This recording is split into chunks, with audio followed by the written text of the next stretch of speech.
بسم اللہ الرحمن الرحیم۔ محترم سامعین کرام، یوم عاشورہ ایک عظیم دن اور ایک عظیم سانحہ کا دن ہے۔ اس دن نواسہ رسول صلی اللہ علیہ وسلم کو مظلومیت کے ساتھ شہید کر دیا گیا۔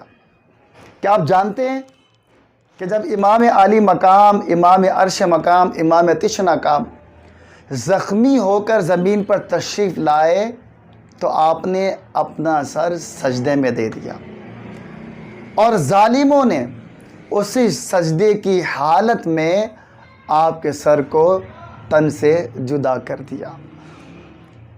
کیا اب اس بات کے پیغام کو سمجھے کہ امام عالی مقام، امام عرش مقام، امام تش مقام کیا پیغام دینا چاہ رہے ہیں؟ گویا کہ گرتے وقت سر سجدے میں گیا تو بتانا یہ چاہ رہے ہیں کہ مجھے سجدوں سے پیار ہے، اور سجدہ نماز کا ایک جز ہے، تو گویا نماز سے پیار ہے۔ تو کیا امام حسین کے چاہنے والے اس بات کو لیں گے کہ جس طرح امام پاک کو نمازوں سے پیار تھا، سجدوں سے پیار تھا، تو ہم بھی پیار کریں؟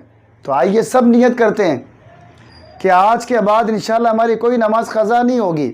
حسینیت یہ نہیں ہے، حسینیت اس کو نہیں کہتے کہ جناب والا نمازیں قضا کر دی جائیں، لہو لعب میں پڑا جائے، تعزیہ داری میں مبتلا ہو جائے، بد نگاہی میں پڑ جائے، ڈھول تماشوں میں لگ جائے اور دیگر فضول کاموں میں لگ جائے۔ یہ حسینیت نہیں ہے۔ حسینیت یہ ہے کہ نماز سے محبت کی جائے، نماز کو اپنایا جائے، نماز کو سینے سے لگایا جائے۔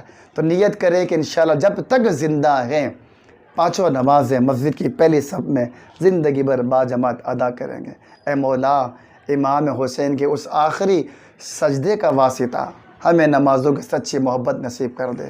وما علینا الا البلاغ المبین۔